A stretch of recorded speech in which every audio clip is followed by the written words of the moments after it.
Now it's your chance.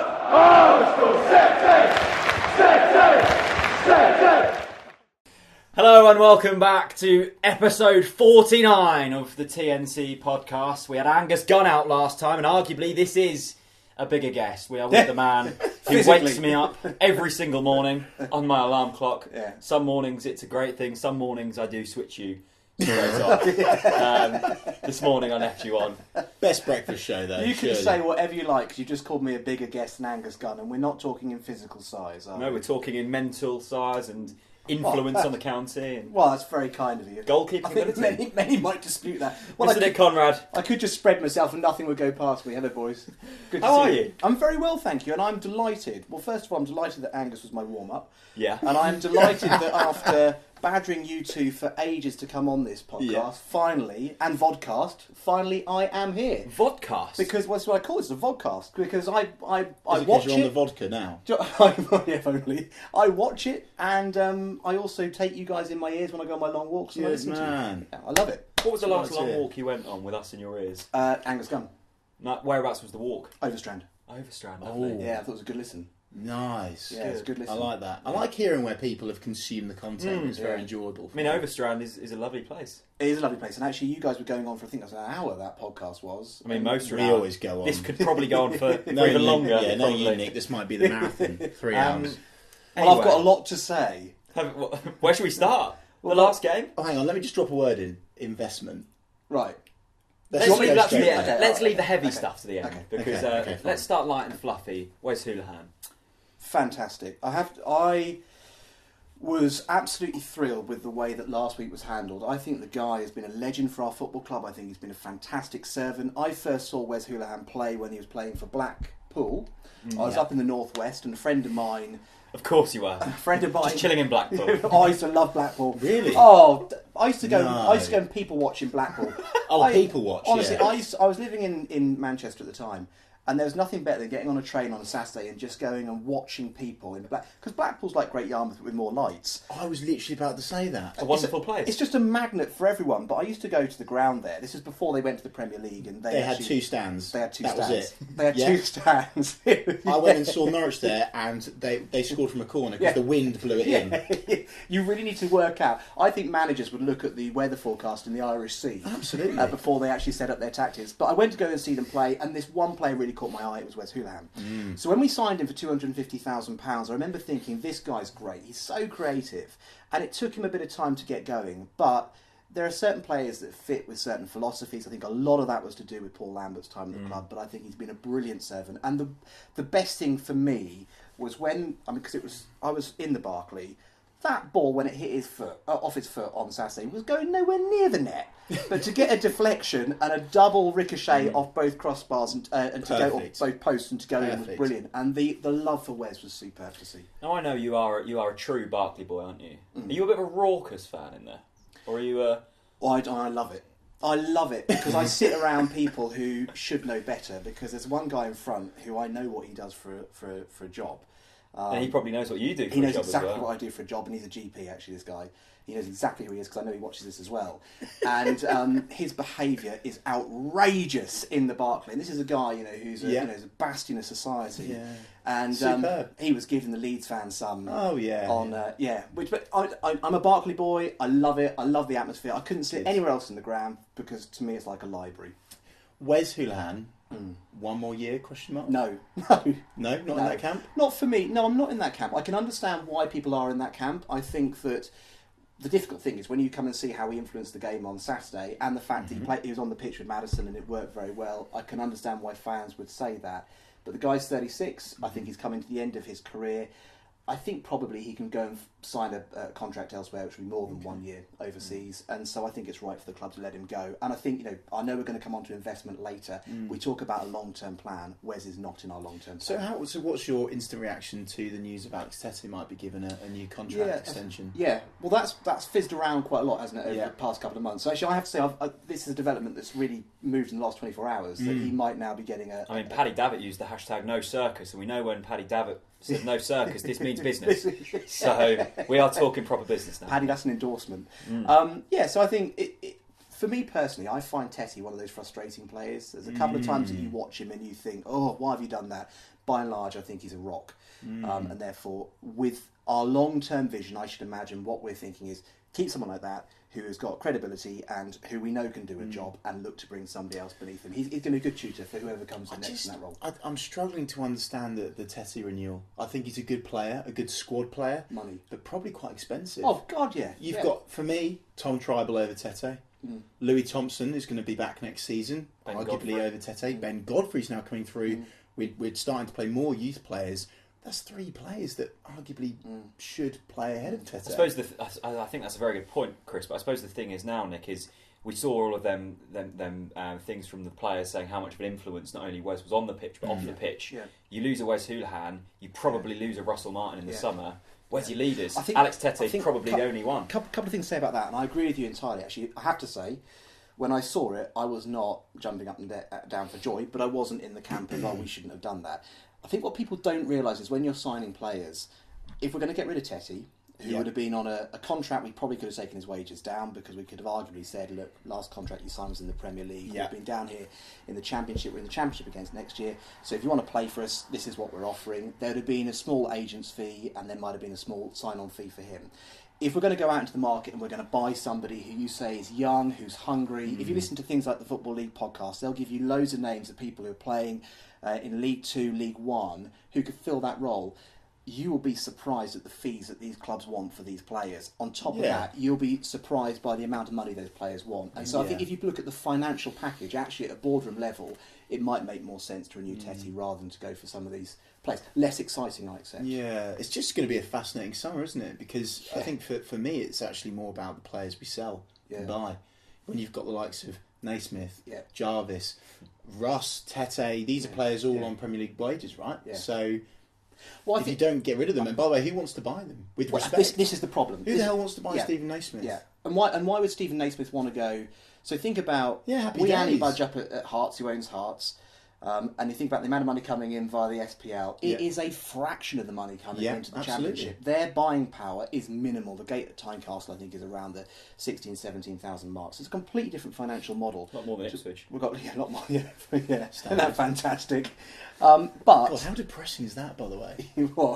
What, that you're smaller than Hearts? Well, How Naismith- enjoyable for us. Naismith could be going to Ipswich, who knows? Be a great signing for them. I'll drive them down there. They haven't got the money. No. How Come much on. do you... But the They thing, can't afford a pot to piss in, but can they? what I love about these kind of conversations is, because we have these in the bar, how much do we think these players are on? I Who? don't know if we... Naismith? Well, Naismith, yeah. He must be more than me. He must be definitely 30. Definitely 30 a week. I would imagine it's more, 30, Minimum 40. minimum Yeah, I should 30, imagine so. which is far too expensive for where we're at now. Yeah. End of. Yeah, So- and I'd agree, and I don't think Naismith is the future. I think we have to look elsewhere. I think we've seen that with James Maddison coming through this year, and so I agree. I think we've got to move those players on. Jarvis, we've got to move them on, no doubt about But it. what is ridiculously frustrating for me, and Jack brings up this point about having a leader, having experience. We've had that this year, and Daniel Farker has not used it. We had Russ at the start of the season. We had Wes at the start of the season. We had Naismith at the start of the season. And these are players that, you're saying that we need experience, but we've had that. And I think there's a lot of I suppose talk you need that leader who can also lead on the pitch. I don't think Russ is that player. But I don't there's a think Wes is that difference. player. But there's a difference between someone with experience and a leader. Tete, not a leader. Sorry. And a lot of fans will disagree with this and say, well, he's been at the club, so therefore he deserves the captaincy. Utter shit. Utter shit. Can we swear on this podcast? Yeah, you're Oh, not that is BBC so anymore. liberating. Yeah, go for it. For me, I would want someone that's going to bark. And again, like I've found out this season, Ivo Pinto's not a captain. Could it be Grant Hanley? He's Oh, I love absolutely, Grant Hanley. Absolutely. proper barker. Yeah. And a bully. But the thing about Grant Hanley, though, for me, he's the metronome at the back of the defence. If you look at the way that he's talking to people... Sorry, Nick. So he Just makes... no. Just explain that word because that was beautiful. He makes the... You know what a metronome is? No idea. Oh, okay, yeah, with you. Yeah. He makes the...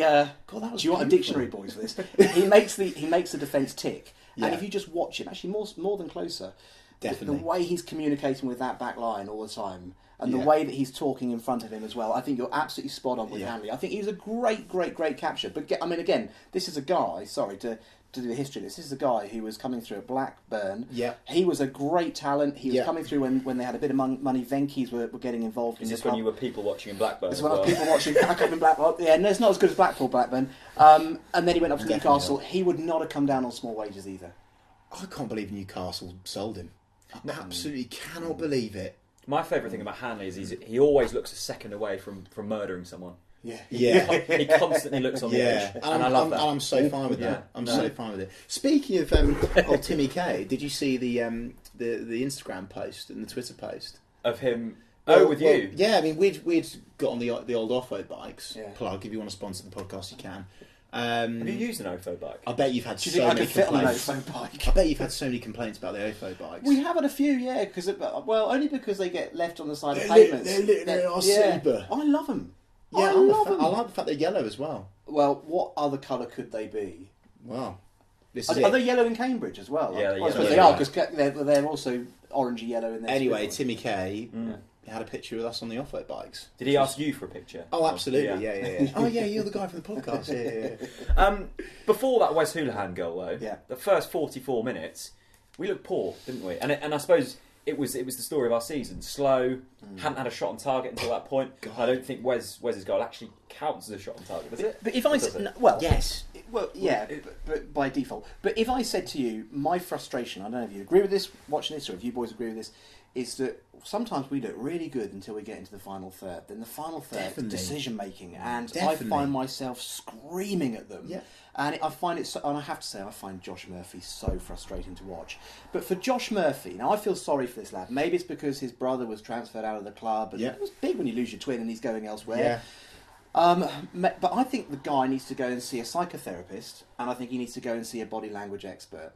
I think he needs a psychotherapist, because I think, when you're working in that kind of intense environment with 27,000 people screaming at you, what we really need to do is get on his side and give him a bit of encouragement. Yeah.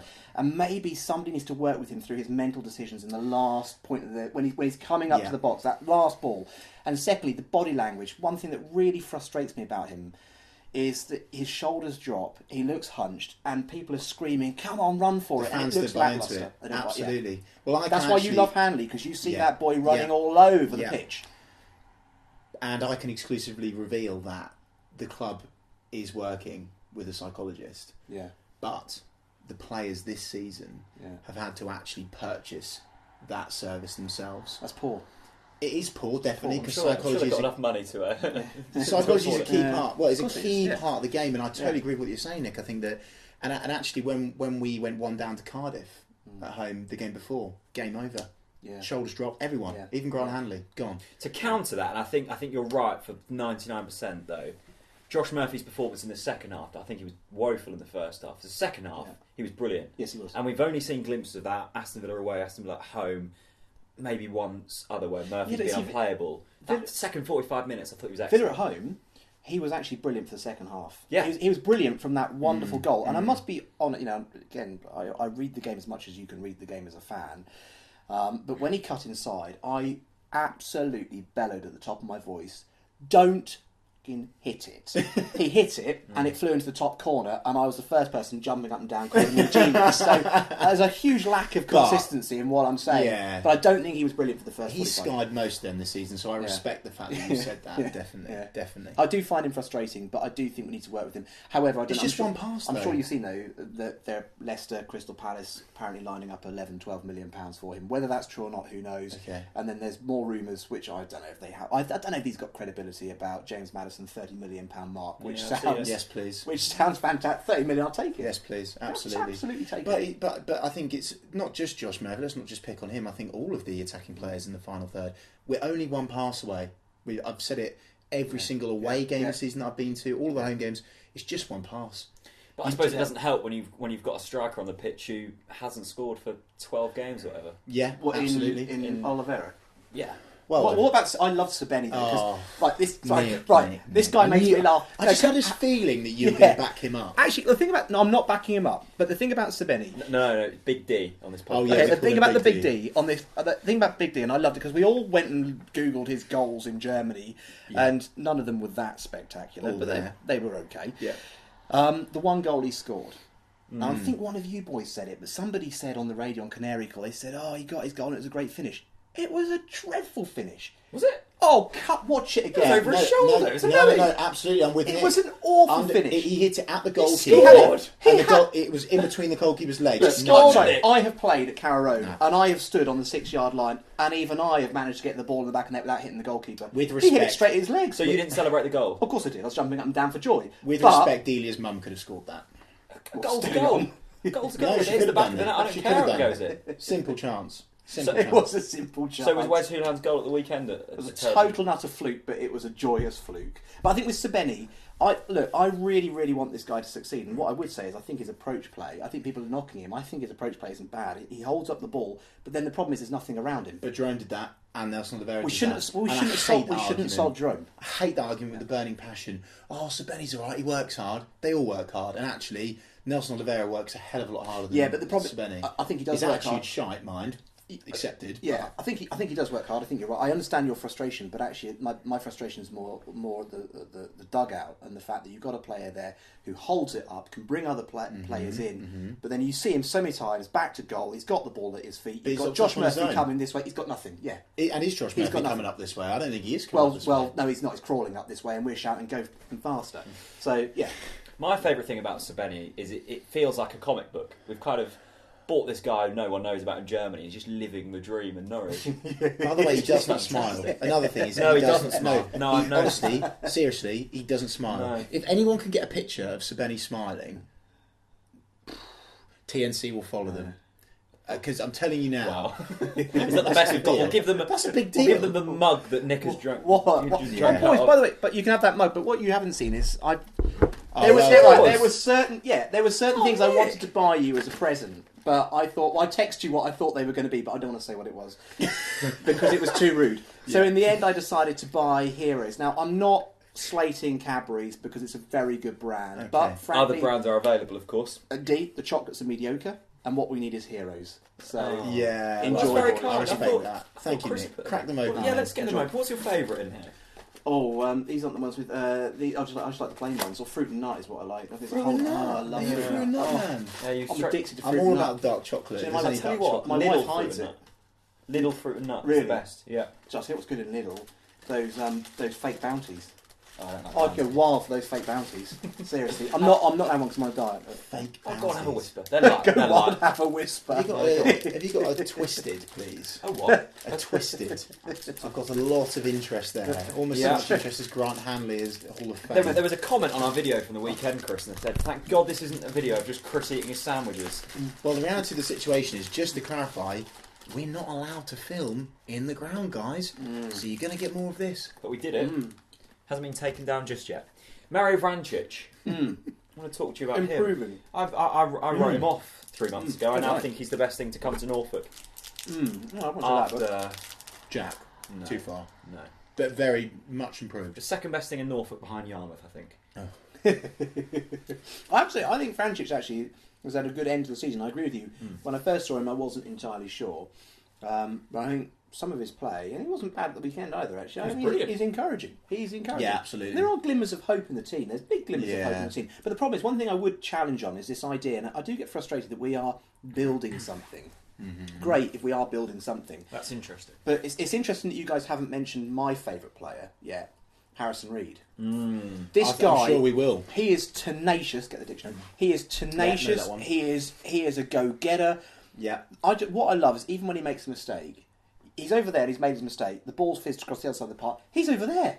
And this Yeah. guy does not stop running. He's a Sounds terrier. sort of- isn't he? He's fantastic. I don't Yeah. think we're going to sign him next year. Really? I think, well, Why not? well, because I wonder. Southampton will stay up.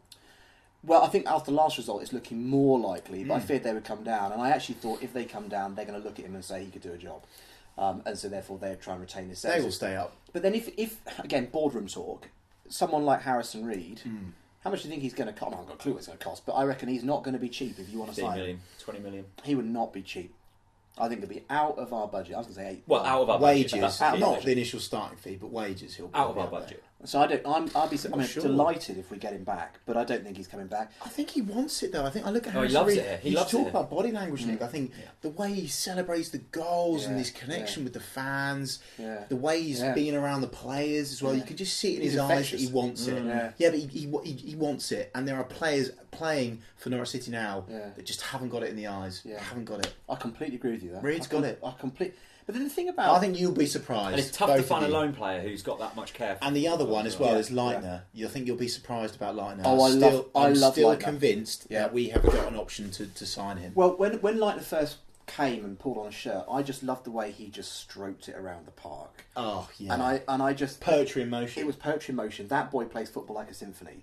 And I yes. and I Oh, just yes. and I love That's the title. That's the title. I love the way he works, and you can just see him just pick out a pass, and you think, this guy, I think he's worth us buying. I really do. But I think the business model for Norwich next year, sadly, depending on what happens with various transfers over the summer and where that money's going, I reckon that probably what we'll look is unpick some of those. We'll be unpicking various gems and bring them into the squad. I don't think we'll be spending huge money on players. But as I said on our interview on Friday on Radio Norfolk, Nick, despite the fact that I was cut off 1,001 times because I had bad signal, did you Available on BBC iPlayer. Indeed. No, I did confidently say that you're even worth sticking with in chunks. Anyway, I've actually forgotten what I was about to say, which is shocking, isn't it? Where was I going with that? Where were you? Picking gems. Picking gems. That's it. With our structure now, I think we're more likely than ever before to find an ex-Wes Hoolahan. I know he's I know we'll never find the Wes Hoolahan, but we're spending less money, and you do get the gems. I look at Tom Tribal. He is going to be in the top 10. I'm going to put it out there. He's going to be in the top 10 best players in the Championship next season. I think the problem 1,000,000%. The problem is, and I agree, the only problem is you have to go through 5 players who aren't Wes Hoolahan before you find that. Agreed. And agreed. Unfortunately, in the Championship, there is simply not the time. And it's interesting you raised there, Nick, because I've wrote it down here, and it's one of my biggest worries. I looked at that team at the weekend. I thought, I think this team could challenge if we kept it. The problem is we're going to lose 6 of their players. Yeah. And if you get an Angus Gunn, you get a Light, you get a Reed, brilliant. They all go again. You have to rebuild. Yes. You find them again. Yes. They all go again. Yeah. You're in a constant churning cycle. I think you're right, and I think this year what you'll probably see is we're actually now setting the foundations. Yeah, absolutely. And what the club might be doing is they might be saying, we've got Stuart Webber. What are the foundations? Well, I'm with you on this. I mean, I can't see the foundations because the foundations of the team that we're talking the about... culture foundations are there, but not the spine of the team, which is what I believe you're referring to. True, but the players that we're purring about here tonight, we don't own. No. Yep, sure. They're going to go. Yep, sure. So we've got to start again from scratch. So when I say the foundations, what they might say is, look, we've got Stuart Webber in place, we've got the structure. I wouldn't be surprised if you see the board at some point saying, Farker's not our man, we'll bring somebody else into the structure. Absolutely. That might happen, which will surprise a few people. But I think that's what they'd say. Now, where I would challenge it is that when you look at the spine of the team, the names we've just mentioned, Angus Gunn being a great example, when they go... It's a lot of money to start replacing them and bring them in. You know, I mean, Remy Matthews might be. Apparently the reports from Plymouth is he's been fantastic. He is brilliant. He'll be there. He'll be number 1 next season if Angus doesn't. Number 2, Aston Oxborough.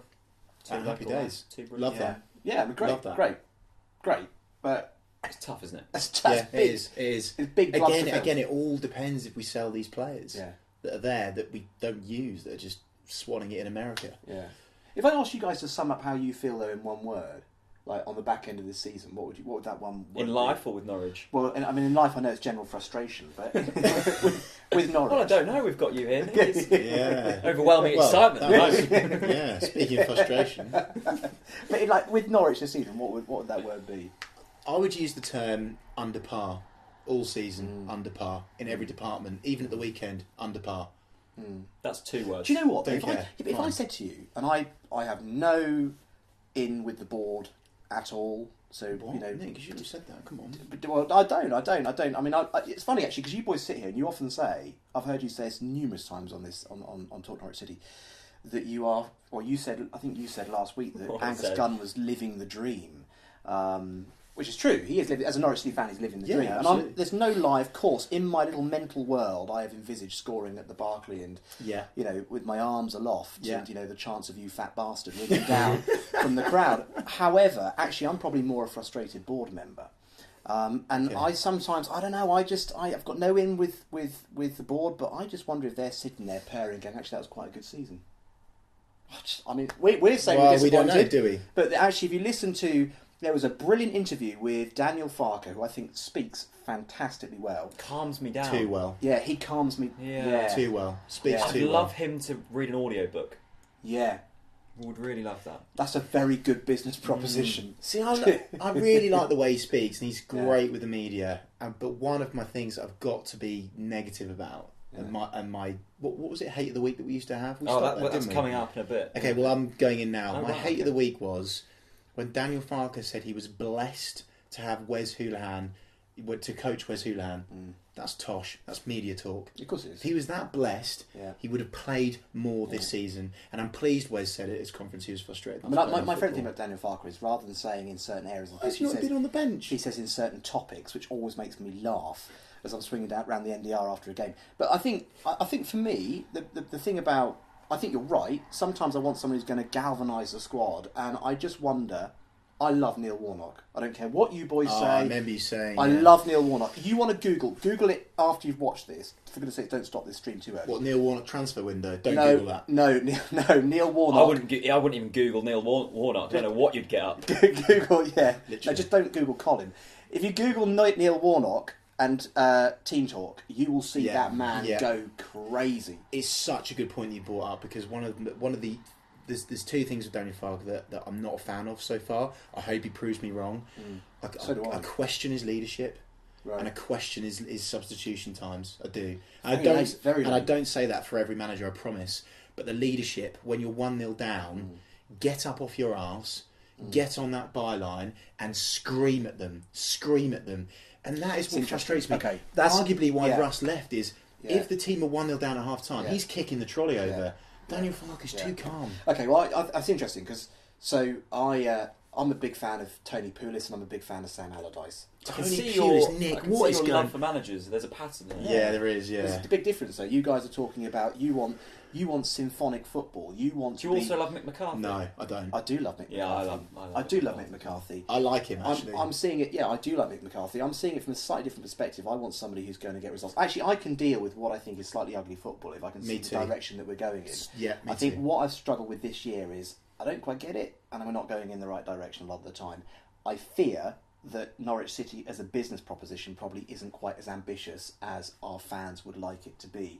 I would also suggest, before we jump down the board's throat, that that's not always such a bad thing, because look at these clubs that invest a huge amount of money, they become financially unstable very quickly and they can topple. So I'm not knocking the board for that. I just think maybe the board needs to be a little careful in how they communicate with the fans.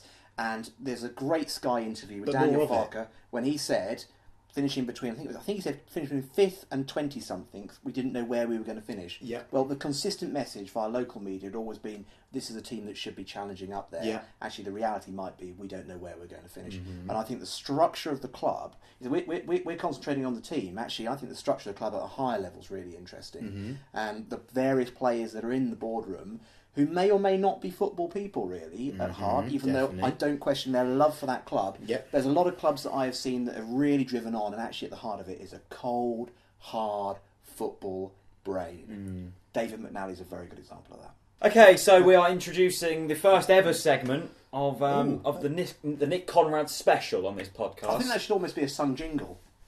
Yeah. Can we get one made? Can your colleagues at BBC Radio Norfolk get one sorted? Don't push your luck, they can't do jingles for me, let alone for you.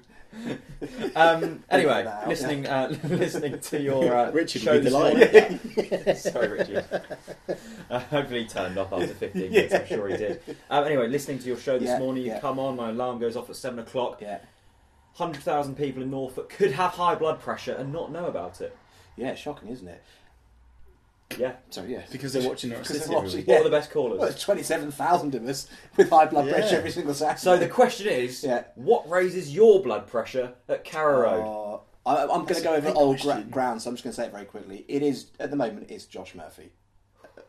He's the one person that I. It's funny though. It's really unfairly. We backed him though. I thought I'm backing this guy massively. I think the guy. But he's causing you health problems. He's causing me health problems, but I'm backing him because I can see a huge talent there. He just needs someone to help him out, and it needs to be a psychotherapist. So much latent potential. Yeah, absolutely. So I'm backing him 100%. I think he just needs an arm around him, but he does give me high blood pressure. Yeah. And also, actually, Daniel Farker not being on the touchline, I'm screaming sometimes.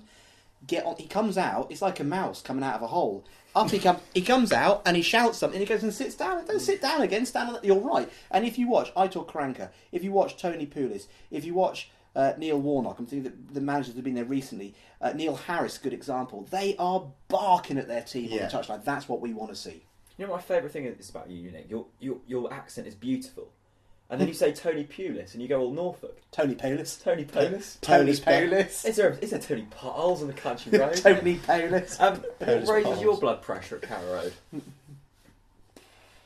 Road? There's a guy that sits next to me, and I know he doesn't watch, so I'm going to just dive straight in. This is going to be the one thing he watches. Yeah. And he is the most negative.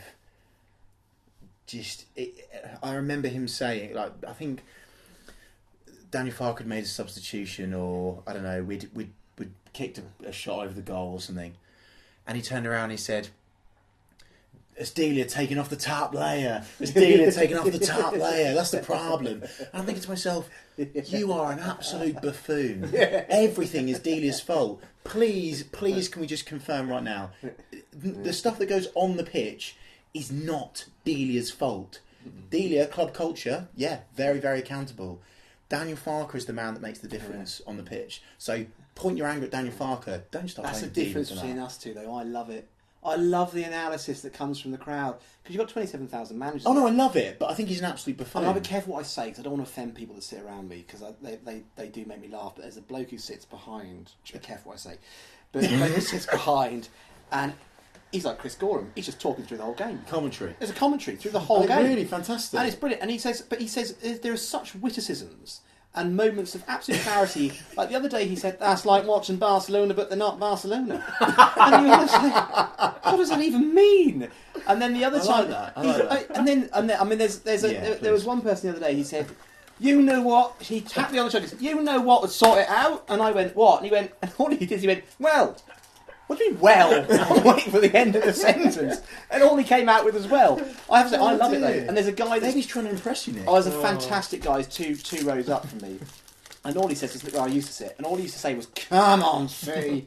Come on, City." Yeah, and when we scored, he would just like get to his feet, lacklustre, as if he wasn't celebrating. He'd clap a few times and sit down again. I think he was more delighted when we were playing crappily than when we were winning. You know what? That's so true. Bizarre. There's people that like coming to the game to moan. Yeah. Oh my God. I remember in the upper Barclay, there used to be this bloke 3 rows back from me, and he used to say all the time, "Just get in the box! Get it in the box!" And one day, this guy next to me turned around and went, "I'll put you in that fucking box in a minute."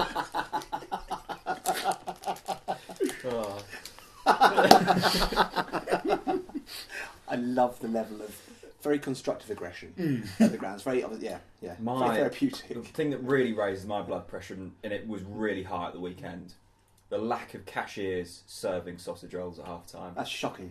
You cannot get a sausage roll within 15 minutes. Actually, that was a great shout. You waited about 12 minutes for a bottle of water.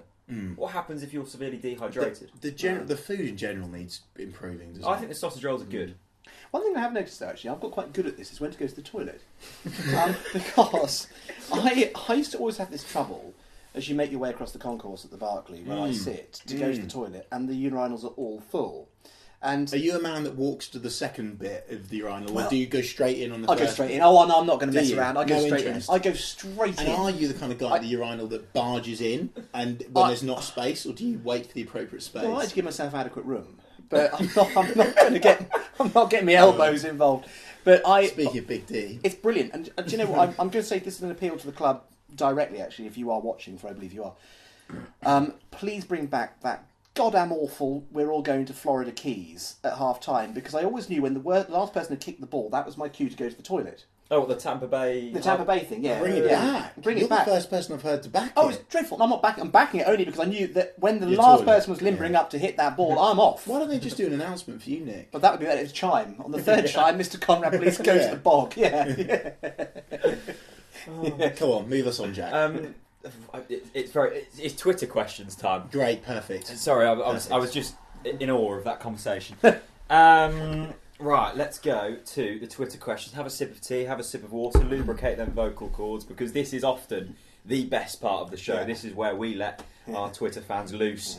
And boy, don't forget investment, by the way. We haven't come on to investment. I'm leaving the heavy stuff to last. Well, when no fuckers watching. Come on, hurry up. There's a few statements I've noticed this week as well. We get quite a lot of statements and not questions. Sorry, I'm just finding that. As I'm sure you're very used to. Yeah. Do you like a statement? I like a statement. Do you? I like a statement with little foundation. Yeah. That's what I like. Yeah. That's the best question is, I think, on the radio show, because people call in with their views and we caught their opinions, is, why do you feel like that? And sometimes someone will come through with a really long-winded rant. Do you say, why do you feel like that? Simply, you just go, why do you feel like that? And then the next thing is a deep breath and and you know that well is thinking time because they haven't got a clue. Why they feel like that. Clever. Yeah, very clever. You're kind of like Agni Arndt, aren't you? That is why Nick... Well, I'm like Deirdre with an afro, aren't I? If you don't listen to Nick in the morning, why? What are you doing with your life, basically? Still in bed, sleeping. Right, okay. Bristol Rovers polls. This is a Bristol Rovers fan who tunes in every week. What's he called? Bristol Rovers polls. Hello. He simply asked, is Marco Stiepermann still alive? Yes, as far as I know. Is he? Yes, I hope so. Also not smiling. Miserable as sin. Saw him in Marks and Spencer's. So he's got some wonga. He's got to be happy with that. Frowning all the time. Is he using self-checkout or? No, of course someone was doing it for him. I got excited when they put a self-checkout into Lidl. Did they? Oh, Jesus Christ. Saves me so much time. I tell you what, and this is a complete off-piece comment. Oh, you brought your heroes. Yeah. I thought you were going to bring the sausage rolls with bits of bacon in.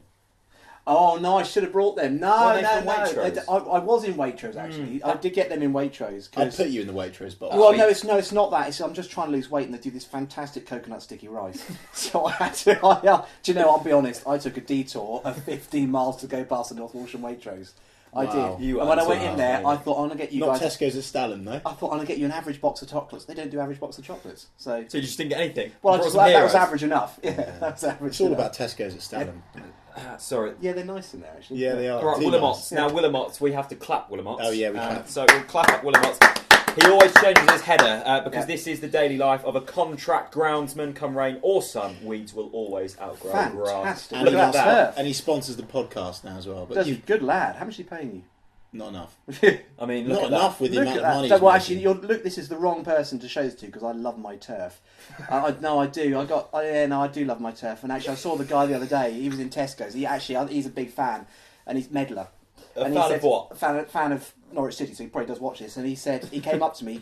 I love it when people linger in supermarket aisles. Okay. And I was standing there, and I was standing over the gin section. He came up behind me and goes, "How's your turf?" I'm like, you're sitting there, it's a Saturday night. It was actually after the football, and you think, I'm in at the moment. I'm looking through all the bottles of gin, thinking, what am I going to buy? And someone behind you goes, "How's the turf?" And the other day, because I love easy peelers, but we won't get into this. I love citrus fruit that you don't have to worry about the pith getting on your fingers. And they've come up with this new that's probably genetically modified called an easy peeler, where the pith comes away really quickly. And this woman came up to me again, fantastic Norfolk accent, and she just said to me, all she said was, "Easy peeler," and she walked on. That was it. Wow. You want to come shopping with me? It's an experience. I would love to. Anyway, turf. Are you an aisle lingerer? No, God, no. I'm straight in, straight out. Yeah, and I can't trust myself in the next. In all ways of life, I'm sure, Nick. Yeah. He simply asked. I knew you couldn't say that. What time? What time was the last? What was the last time you cried at a football match? God, I've got this straight away. Whilst you think, I'm not an emotional guy. 7-1 Colchester. Oh my God! Got home, cried like a baby, and then my cousins are from Colchester. They gave me their shirt when they're at Wembley, and I actually put a knife through it. Wow. Yeah, one of the most horrible, aggressive things that I've ever done in my life. Losing 7-1 to Colchester. It's funny actually. Funny you mention that because on that day I couldn't go to the game. Yeah. I was working. Well, I was working in London at the time. I was doing a show on LBC. And I was doing a show. I used to follow Ken Livingstone and David Mellor, who's a big Chelsea fan. Just Google David Mellor. You'll interesting character. As is Ken Livingstone, interesting character. And I remember I was talking to him before I left the studio, and I said, actually, one of the good things about coming down to League One is I feel that we can now go to Carrow Road every single week, and we've got a really good chance of winning. Yeah. But I couldn't go that night because I was doing a concert at Sandringham, and so I got on the train going out. Got on the train going out at King's Lynn, and if you go on the King's Lynn to King's Cross train, there's a series of bridges, so your phone loses signal. Right. I remember thinking, I'm not going to look at the score. because I wish I was there, but I'm not going to look at the score because I know at half-time, for once, we're going to be winning. And I looked at it, I think we were 5-0 down, weren't we, at half-time? Yeah. 7-1 at full-time. And I remember... Do you know what? I'll tell you 2 stories about that quickly. I remember sitting there, I was so angry. Though, now, actually, I'm really pleased it happened, because off the back of that, Gunn went, and I love Brian Gunn. He's a top bloke and a lovely man. Always been very, very good at coming on the radio. But he went, and we got Paul Lambert, who was a brilliant manager. But I was sitting, I think it's Costa Coffee, near Top Man, or whatever that one's called, Starbucks, wherever it is. No, Pret a Manger, isn't it? And I was sitting in Pret a Manger, and I was talking to a friend of mine, there's no word of a lie, and I said, do you know what, we had this is an Australian guy, I said, we had this awful Australian keeper called Michael Theokalitos. And I said, that man, he absolutely gives me shivers. And I said, this is the same season, I said, what on earth has happened to him? And I looked round, and he was there. No. He was there. He was about 2 tables away. I don't think he heard me, but he was 2 tables away. Michael Theokalitos. He's changed his name. Yeah, I told you that. Yeah. Legally changed. I told you that. By the way, that's how bad he was. Yeah. I think the idea is, if you search his name now, only UK people get the UK stuff about him losing 7-1 to Colchester. Do you laugh now when you watch it? Like Kevin Lisby goes through on goal again, lifts. I mean, okay, hindsight's a wonderful thing. Kevin Lisby's a great player. By the way, Kevin Lisby. He was a good player. Oh, he was a good player. But I mean, some of those goals were It was all about Anthony McNamee. Oh, great player. Anthony McNamee. He looks quick to me. Yeah. Saluting Sabreni on Twitter. Is that that's the Twitter handle, right? Yeah.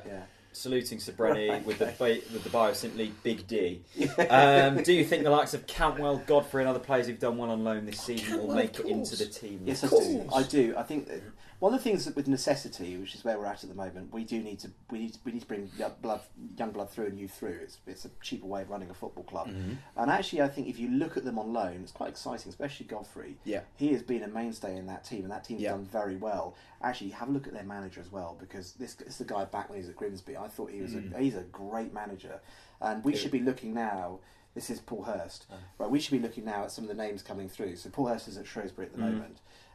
He was at Grimsby beforehand. He got sacked, did he? I remember you bigging him up to me when Alex Neil got sacked. Yeah. You were banging on about some randomer from the middle of nowhere. Yeah, he's one that anyway, I think he's done very well in that team. I would hope that he can get integrated in our squad. Absolutely. Next year. It'd be nice to see him coming through. Give him a chance. We gave James Maddison a chance. Look what happened. Cantwell for number 14 shirt, by the way.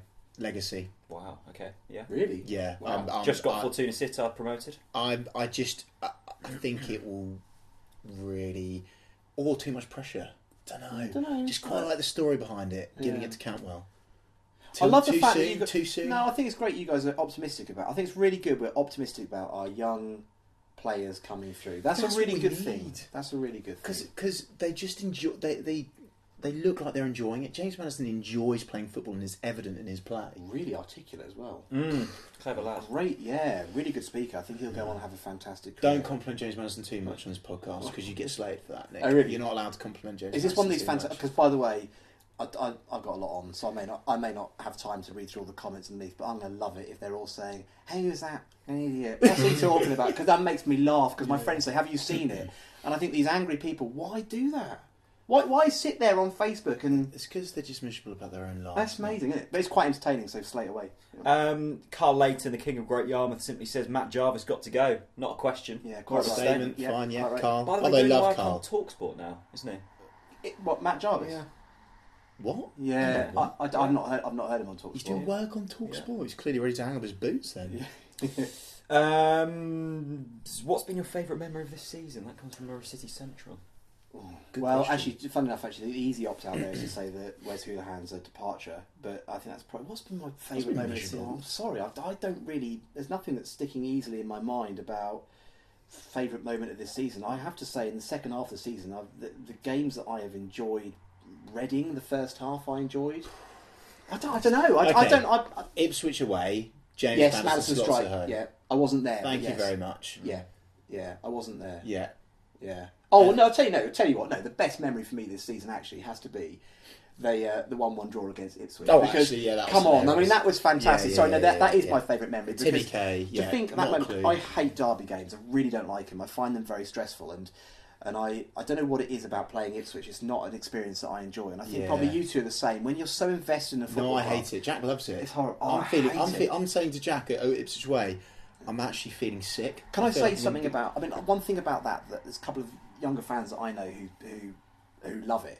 It might be for the last 10 years we've beaten them. I sadly remember a period of time where we were not the dominant factor. Yeah, I remember them waving money at us. I remember when they helped send us down, and I don't know, losing to Ipswich just. No, I was at the tip of that point, so I remember losing to Ipswich. It was a horrible. And 85 minutes when Chambers, wasn't it, comes through at the Regency stand, which always be the NMP in my brain, but comes through, heads it into the net. I remember just thinking, oh, this is awful. And of course, he's the man who hates Norwich the most. Yeah, he is. Yeah, and their fans away fans when they celebrate, I love seeing it. No, I do as well. It's amazing, isn't it? As they're falling over each other, and you've got arms going in the air. Yeah. And I just remember when Closer got his head up and flicked it in the back of the net, I got up with such gusto that I actually punched the person in front of me. Wow. I punched them and they turned around and they my hugged me. glasses fell off. Yeah. And They everything. punched you back. They gave me a right hook back. But the woman, Jack broke his seat. As it was, I know. Did you sorry, really? Sorry.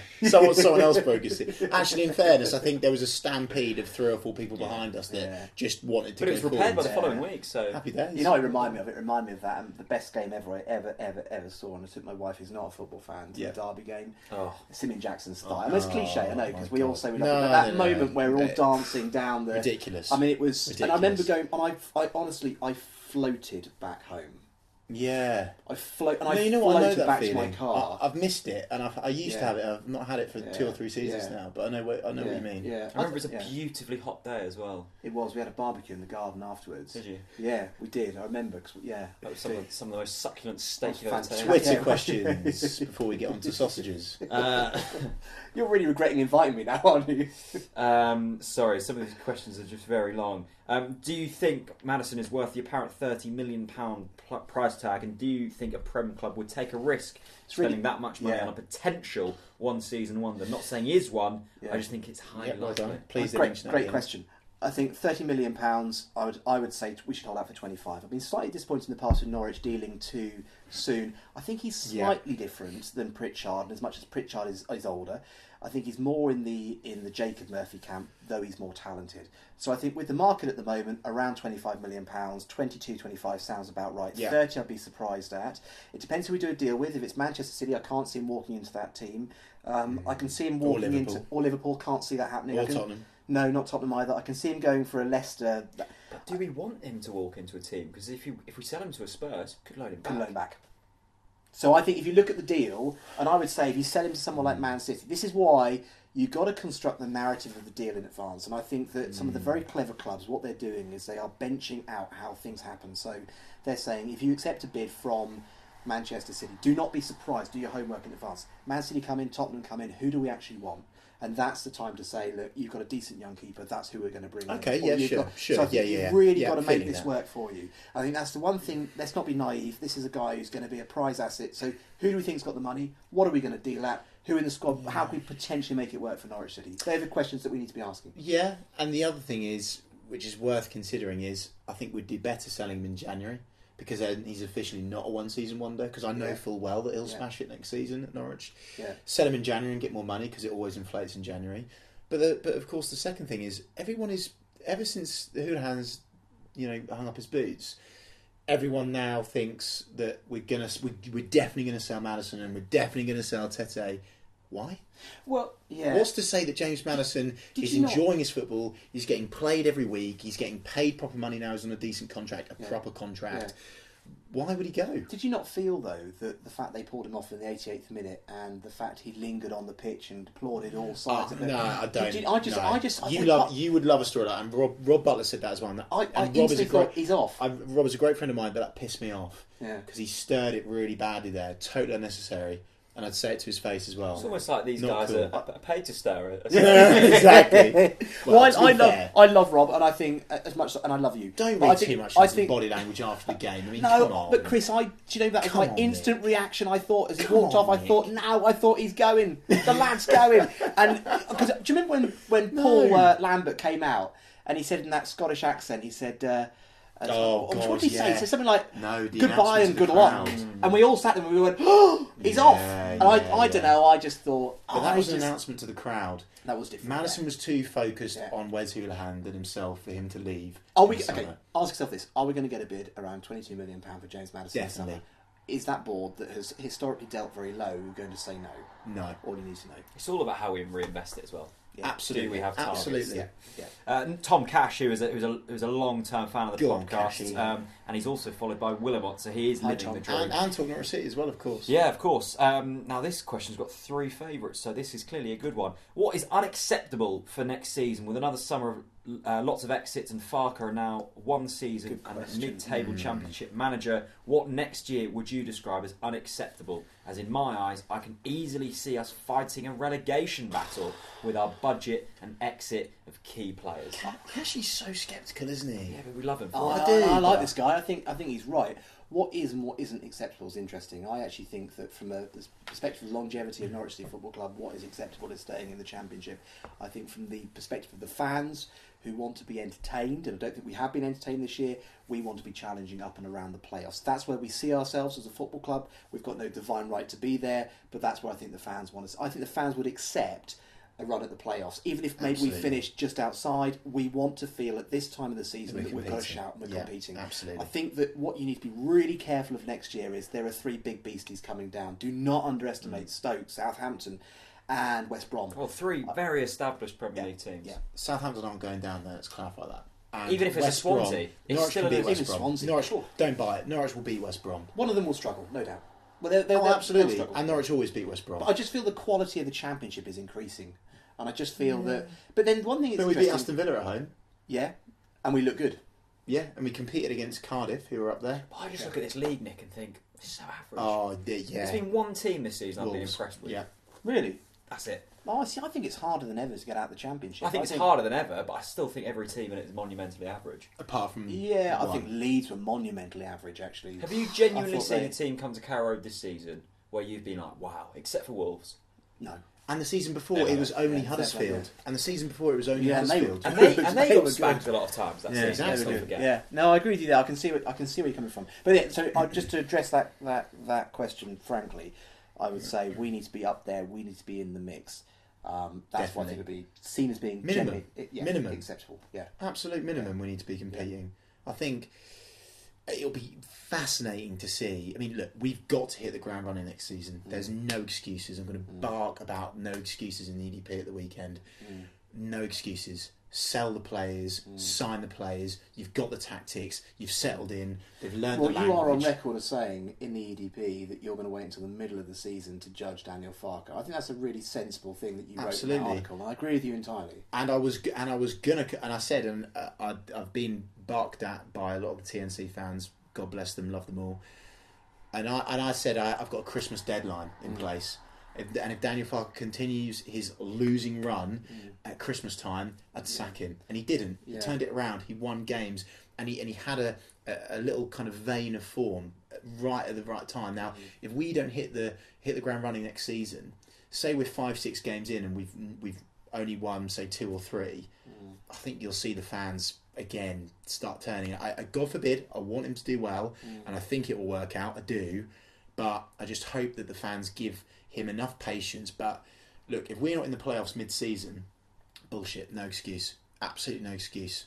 And in my opinion, you then look at a new head coach. I don't think. By the way, I do not believe actually, sadly, that probably is where we're at as a football club. I think if things click, we make the right signings. Daniel Farker comes into his own. Maybe we're going to be there. Yeah. But I think next year we'll probably have another season a little bit like this season. I think that we're on this. Oh, we've got to be in the playoffs. I mean, come on. Yeah. And I understand your frustration entirely. I feel the same. I do feel the same. There is no excuse next season. And by the way, I just want to make it clear, I'm not anti Daniel Farker. I really like the way he puts himself about in the media. I really like, in general, the philosophy behind what he wants to do. I get that, and I get his one-to-one management. What is the philosophy? I don't get that. I'm sorry, maybe I'm not bright enough, but I don't. Everyone talks about this philosophy. It's playing it out. It's playing it out from the back. See, there's one thing that he wants to play football. There's one thing that he's not done, which is bring the game to the opponents. He doesn't do that. That's been a wee bit frustrating. Which was the big thing of Huddersfield's success, wasn't it? They're high intensity, high tempo. I'd just be a bit careful about philosophy, because I've been working with some Everton fans who keep banging on about what they want to see at their club, and they're deluded. I'm sorry, they're deluded. Well, Sam Allardyce is grinding the performances out. Sam Allardyce, the whole season, they went on the same form they're on at the moment. They'd be 6th in the Premier League. It's outrageous that they want him out. Same can be said for Roy Hodgson. I know what they do is boring, but I love Hodgson. I'd have Hodgson at Carrow Road tomorrow. I'd go down to Sellers Park and drive him back myself. If you're a player, don't you dare put the squinted face at me like that, Jack. He's right. If you're a player coming in right. and Roy Hodgson's at Carrow Road welcoming the players, shaking your hand, yes please, thank you very absolutely. much. But then I think what these boys do, what the boys do, experience. But if Roy Hodgson shook my hand, but their experience actually, I think, and where they're key, because I think is that they know how to get a result. Sometimes they don't know how to dig. They know how to shout. I'm so used to not swearing on the BBC. I can't swear. FUCK, the philosophy. We've got to play, and we've got to get a result. Yeah. That's what they're very good at doing. It's ugly, it's boring, but how about there's a manager out there who's done that? Mick McCarthy.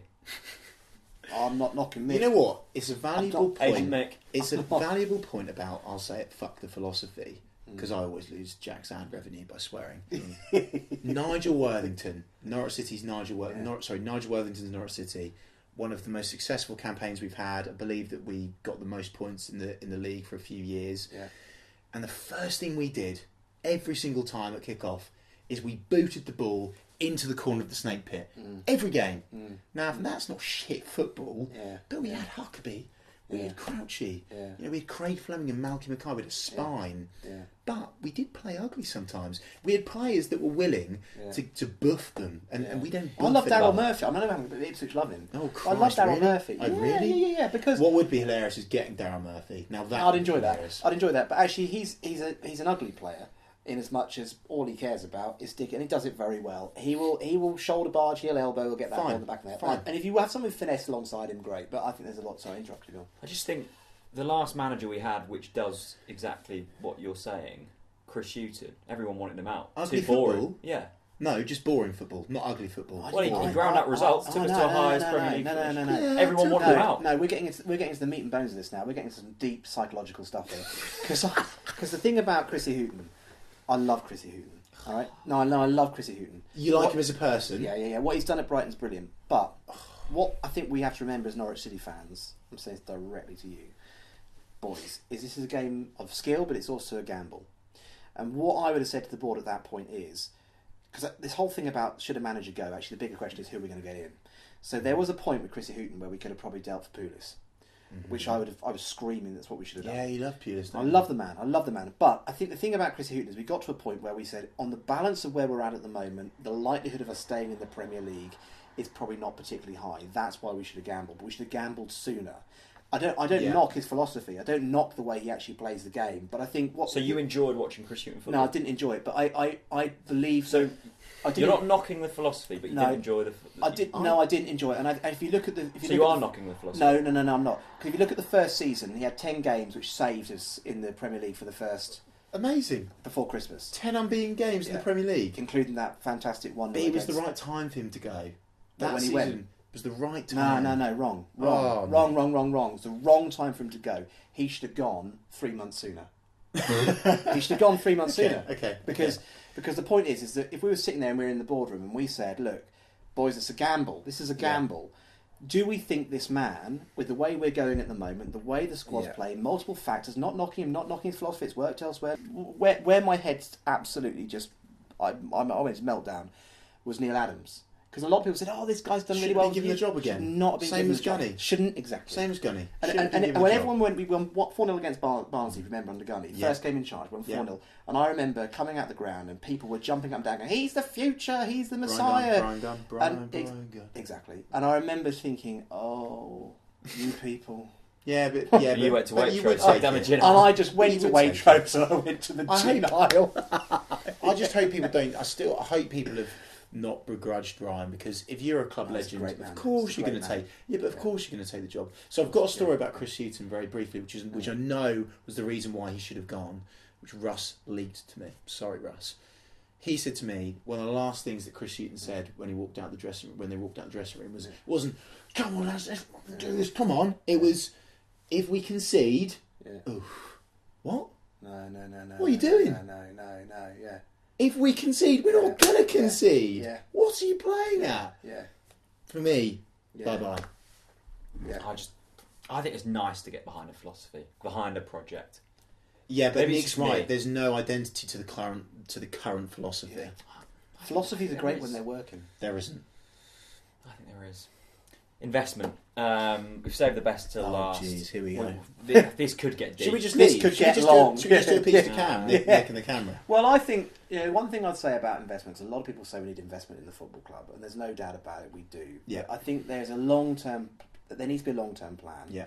And I don't understand the long-term plan. So we know we've got this young. You're slightly confused. I think you're confused with everything in terms of Norwich City, not life. Oh yeah. Or you might be confused I don't get with it. life. I don't get it. I'm. But then my background, as you know privately, and your viewers won't know, is not really in the wishy-washy world of. Everything I do is business basically. So there's a plan. These are the results we've got to get. If we don't get the results, we're out. That's how it is. So I think football's very different. But I think that there needs to be a long-term structure. So people talk about the structure of the club. It's going to change just because the two owners, predominant owners, are getting on. So we're going to have. There's going to be something around the corner. Careful what we wish for with investment, because we have to look very carefully for the right person to take this football club forward. And the right person to take this football club forward, I believe, is going to be somebody. Tony Pulis. It's going to be Tony Pulis. I think it's going to be somebody. Pulis. It's going to be somebody with deep pockets. It's going to be somebody who wants a long-term plan behind a football club. I think you need to look really carefully about international investors and why they get involved in football. Yeah, Look absolutely. at their business portfolios, why they're coming into the game. Sure. I think it's a really difficult decision to make. I don't think actually it's best served by people who are probably currently around Norwich City with their skill set.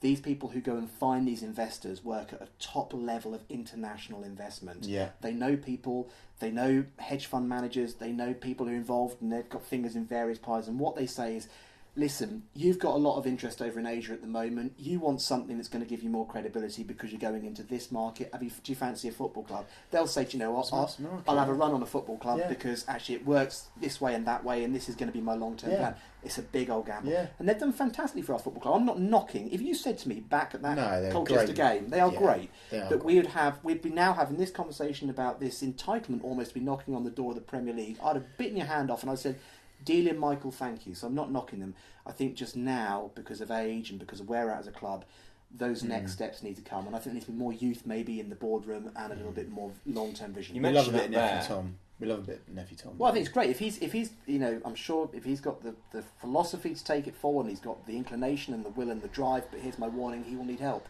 because the boy's not got deep pockets. And fans don't know much about him, so it'd be great if he could maybe go onto a fan channel. He should come. And talk Do you more know? about Seriously, he should come on this podcast. Seriously, he should come on this podcast because I don't know the guy, but what I've heard is he talks really well. Yeah. And there's no doubting he's a great and passionate fan, and that will work very well with our fantastic following. So I think he should come and sit here, and I think everyone will be pleasantly Nick, surprised. I've got a question for you. Yeah. Euro Millions jackpot, 250 mil. Yeah. Do you buy the football club? I don't. It's stupid. It's stupid. See, I said me and my missus had an argument the other day. Yeah, she's right. She said, "What are you doing investing in the club?" Yeah, I'm investing. I'm all in. Oh, I see in that. Oh, right. Yeah. Yeah, I'm buying over the football club. Yeah. How much do you reckon it would cost to buy the football club, by the way? Because didn't that Andrew Cullen guy got rejected for 100 mil? Yeah, Towergate. Yeah. Well, that's it all depends. So take the Sunderland buyout. Do you really want to talk about this? Yeah, right. By the way, Sunderland, shite pipe. Coleman leaving, shite pipe. Their only glimmer of hope of getting out of that League One was Chris Coleman. Bye bye. They've got Jack Rodwell though. No, I don't know where it is. I think take Sunderland, obviously 120 million pounds worth of debt. It's all about the, But they put it off. They put it off and they brought somebody else in. So I think these whole things about how much do you need to buy a club, what you need in the long term. I would love to buy Norwich City. I would love to buy Norwich. Do you know what I'd love to do? Honestly, I don't think I'm not sure if I could do it, but I'm very, very open to the offer from the board. I'd love to sit on the board. I'd love to sit on that board. I'd love to sit on that board. Do you know what? Yeah, because I'm not going to fight. Yeah, a bit of passion. Not fudge around the edges. And I just love to sit on that board. Do you know why? Because I think I would like you to sit on the board. I just think you just need a bit of fire and you need a bit of variety in there. And absolutely. Yeah, but we've got a clickbait title for this podcast now, and you've just provided. Get me on that board. Nick Conrad to go for Norwich City board. I think it would be great though, because if the fans got behind the idea, which I don't believe they will, and there was a great swell of emotion to try and put me on round the board table. I'm sure the BBC would block it, but let's try it. You and Rob Butler on the board. Yeah, now that is something I can get behind. Well, yeah. You just sound sceptical. No, Why don't you want Rob I don't. alongside you? No, because I want Rob to stay on the radio. I think he's great. Yeah. I think he's great. I love Rob Butler. I want Rob to stay on the radio. think I want Rob on the radio. No, I'm saying that as a compliment to the guy, because I love absolutely. him. But I think round the board table, I think that we just need we need to think about where we're going for the next 10, 20 years. And probably actually what you need round that board table is someone who's a big old matchmaker who will say, and I'm very happy to do this, who will say, right, my job is to talk, to look, to investigate domestically across Europe and across Asia, people who might be interested in investing. You in don't this mean club. Ed Balls? Are you saying Ed Balls isn't doing that now? Ed Balls, I've got a lot of respect for Ed, and when I speak to him, I think he speaks well. He speaks well. He's an interesting and charismatic man. I'm not knocking him, Yeah. and I keep my BBC impartiality. But Ed Balls' background is in being a politician, and the people that I know who work in this area work at an extremely high level of finance. And they are doing deals all the time. I was talking to one the other day. They're doing amazing deals all the time with people. They sit down with people who are flashing around 500, 600, 700 million pounds. And sometimes it's saying to someone, get them in at the club. What are you doing? well, I'm not on You're the the board. catalyst. I'm not on the board. Present it to the But board. if you said to them, they probably want to buy the club. But you don't. People say you want to find an investor, or let's go and bum around Europe and go to various. That's not how it works. Yeah, sure. Yeah, I think people accept that. You mentioned there a minute ago entitlement. I think that's a very key factor. We keep going here, well, we should be banging on the playoffs. Why? Why should we? I agree. Why? Because we think we should. Exactly. Yeah. Are we as good as we think we are? No. Evidently not. I mean, I said. I just say and to that, and. Well, I said on air though. I said something like Norwich City Just are fight. mid-table. It's pathetic. And everyone, or not everyone, there's a few people, a handful of people said, "Oh, I can't believe he said we're mid-table." Well, we are. We mid-table. are mid-table, but it's But not, have we found our place? No, we've it's got not, loads of potential. It's not self-entitlement. It's just fight. Don't just roll over and say, "Oh, we haven't got the right to be in the playoffs." It's very Chris. easy to say. Just stop moaning. It's very Get easy to say behind just them. fight, but if you haven't got the talent, if you haven't got the finance, Yeah, but- you can't just fight. Yeah, but I don't- entitlement is an excuse. Yeah. The board saying we've not got the entitlement, not that they have said that, but fans saying, "Oh, we're not entitled to be in the playoffs." Well, no, but no one is. Yeah, no one is. Leicester weren't entitled to win the Premier Do you League. know what? I was But a lot more teams have more reason to be entitled, have a genuine substance to be It's where just they an are. excuse. I think though, if you look at some of the teams that are up there, Chrissy Wilder at Sheffield United, Millwall. Look at Millwall now. Harris Millwall. Then Come on, Do you, man. yeah, but do you know what Millwall is? Millwall aren't getting in the playoffs, and Sheffield United are 4 points above But look us. at Millwall's budget, and look at Accrington probably next year on a budget of £1 million if they're lucky Oh, I versus love £35 million versus Sunderland. What will keep them going is hunger, and I Yeah, think there's you only need to. so far. I don't buy into this. Oh, I We do. No, I don't. I do. I think you need to find. I think it's It what works can for- get you a certain one. It can get you a certain distance. You're in the little Norwich It's a camp, mix. though, mate. It's a mix. You're I think in you the need little Norwich you camp need there. you need a mixture of skill, investment, but I think you need some hungry players. I'm not in the little Norwich camp. You're saying we're not entitled? With this current setup, I think we've Sure. found our place. If we get more investment, I think we could fly. This current setup, we found our place. I just We'll think do you very limit, well. by to get using the that playoffs. word, you limit ambition. But boys, are you saying because there's Look two? at this, are by you- the way. We're flying here, aren't we? Yeah, but it's interesting. Are we saying there's two ways of getting out of the Championship? One is to, by the way, Wolves haven't spent as much money as people think on transfers and wages, yes, but there's two ways to get out. Wages fees. Money and buying your way out of the Yeah. league, or doing a Millwall or a Sheffield United. I don't think either of them are actually depart the division this year, and just through sheer hunger, drive, determination, and I don't know what. Je ne sais quoi, they click. I You think look- they're the two ways to get out. You look at aren't the they? top six, maybe excluding Cardiff. Wolves spent a ton. Yeah. Aston Villa spent a ton. Derby spent a Yeah. ton. Yeah. Middlesbrough By the way, spent a Derby, ton. hilarious. The only Yeah. pattern in that top six, except for Cardiff, who have done brilliantly, and that's probably Yeah. all down to a system that works. Yeah. We talk about that philosophy. They've got a philosophy. Yeah. All of the others, money.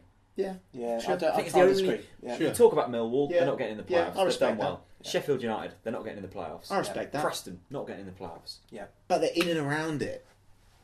But then if we're saying how do we get money, the only way in the long term we can get money, what we're really saying in conclusion to this is, because you can't just keep selling players like James Maddison. So the reality is what we need is new investment in the club. Yeah. And how is that investment going to come into the club? What does it look like? Well, I don't know, but I think that there needs to be a project underway right now to try and identify what that might be. How about when? And I'm sure there is. How about when nephew Tom comes on the podcast one day, we'll ask him the question. We'll just ask him straight out. What?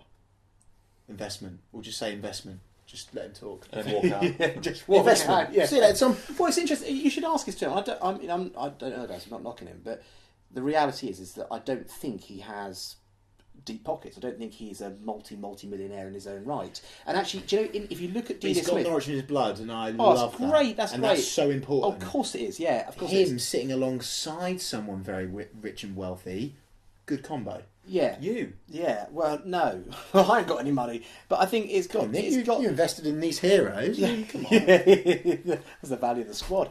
But I think to find that right person, that right mix at boardroom. The reality is though, if you brought in somebody who said, "I want to buy out Norwich City Football Club," they'll want to kick everyone out, and they'll want to bring in their own people. They want to do it in their own way.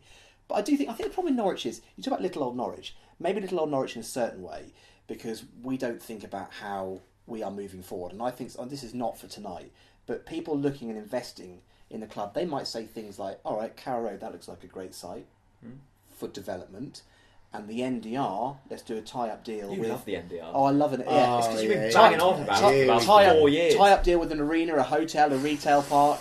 What is it? This is the kind of thing. This is the thing they might be talking about. I mean, I know you guys you're puffing out your cheeks and you're thinking this is a load of old crap. But I think that's the kind of thing you've got to talk about. That's what they're talking about if you want to go across to Shanghai. They're not talking about, oh, I love Norwich City and aren't they wonderful? Never heard of Norwich City. Do you know what they care about? They care about the fact it's close to London. Yeah, sure. I bet they care about the Yarmouth Harbour though. Lots of development What going on the hell down was there. Holiday Inn, casino. Oh, I see what you mean, yeah. You know they're No, bringing no. cruise ships into Yarmouth now. I do indeed. Yeah. good By for the way, them. £20 up in the casino last time again. Yeah. Don't gamble, children. Nick, it's been an absolute pleasure. I think we're going to have to get you on again. I'll happily come back. Listen, can I say something about this podcast though? Oh, go on. Before we leave it, I wanted to come on this podcast because I think the passion that you demonstrate is refreshing. And I listen to a lot of podcasts from the grand old team through to this bizarre one I was listening about Sheffield United the other day. And I love this one because I think it's honest, I think it's refreshing. I think, no one speaks on behalf of the fans, but this is as close, you guys and Rob, as close as it gets to really getting an idea of what the fans are talking about. And I bloody love it. That's very kind. Oh, I Nick. think it's great. That's got me almost as emotional as Wes entertaining. Hoolahan. We haven't paid you enough to say that. No, I don't care. I think it's really entertaining. I'm Top man. right behind Top you. man. So continue success. Thanks We'll for get you on plugging us again. on Radio Norfolk as well. I'll keep plugging away, don't you worry. Good man. Good old boy. See you later.